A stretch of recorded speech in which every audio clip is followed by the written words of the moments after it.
just getting a few props ready. Hello, USA football fans and soccer fans. Bobby Cardenas is coming at you from Lancaster, California. Sunday, what time is it? Sunday morning, 11:45.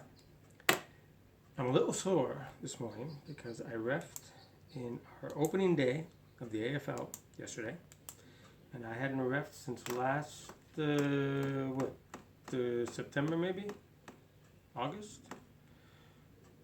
But I felt good. My right knee that had been a little sore and I was concerned about, maybe I had torn something badly, fine with a brace. I didn't baby it, but I was careful. Went well. Opening day was magnificent. I'll talk about that in a few more minutes, but let me tell you about what happened yesterday in the pros.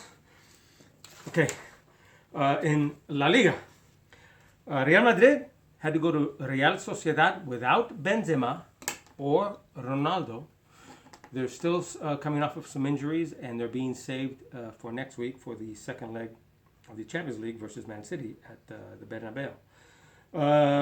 Gareth Bale scored the winning goal, and they won 1-0. Then, right after, Atletico Madrid welcomed Rayo Vallecano, who, by the way, have a team in the NASL. I didn't know that. Rayo, what is it? Rayo Oklahoma? Rayo, something like that. And it's their team, just like Man City has NYFC in MLS. Anyway, so Atletico Madrid won 1-0. And then Barcelona goes to Real Betis and won 2-0. None of these other teams could score. And so therefore, it remains Barcelona at the top, Atletico Madrid, and then Real Madrid. It's the closest title race in all of Europe right now. They're just separated by point, for crying out loud. Okay, but in BPL, Barclays Premier League, yesterday, Stoke City at home beat Sunderland 1-0. Newcastle at home beat Crystal Palace 1-0, and it's very huge because Newcastle's still trying to make sure they're not relegated, as Aston Villa is, unfortunately. It's between Newcastle, Norwich, and Sunderland at this point for the other two that will be booted down. Everton at home beat Bournemouth 2-1. West Brom at home lost to West Ham 3-0. West Ham's one of the best teams in the league right now, and they have been for a while. Watford at home edged out Aston Villa, are we surprised? 3-2. And then Arsenal at Norwich. I forgot to write the friggin' score down. Didn't Arsenal win? Did Arsenal win yesterday? I think they did. I'll get back to you. Okay, now, and then today, Swansea City at home. 3-1 took down my Liverpool.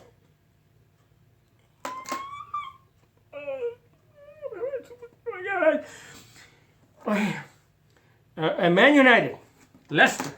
That was the game everybody was waiting for, because if Leicester were to win today's match, they would win the BPL championship with 2 games left, because Tottenham would have no chance of catching them. What happened?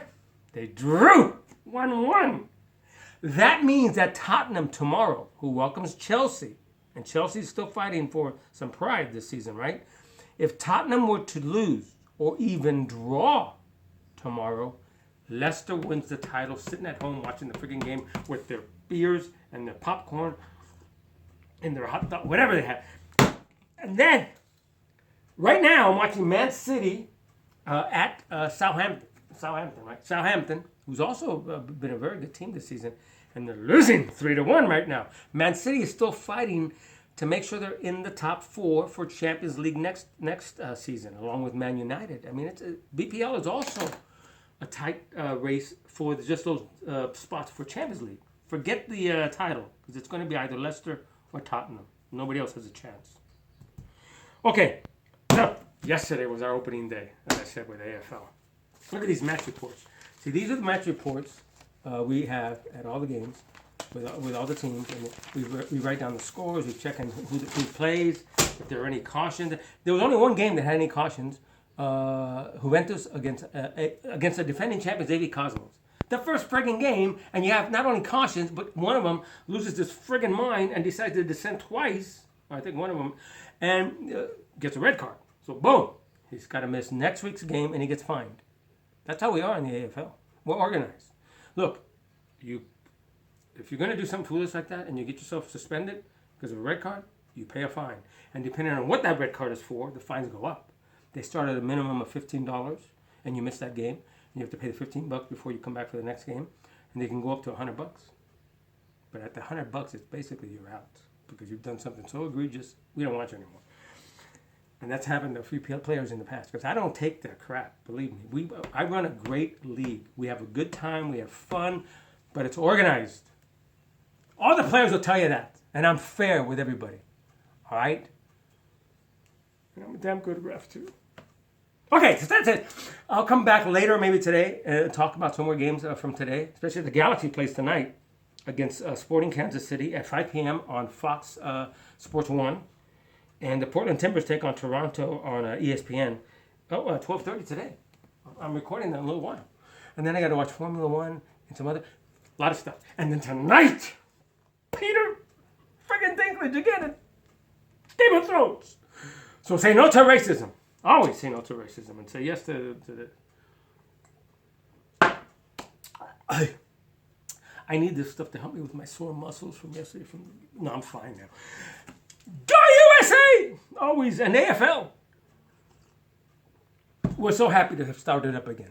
It's going to be a great season. See you later.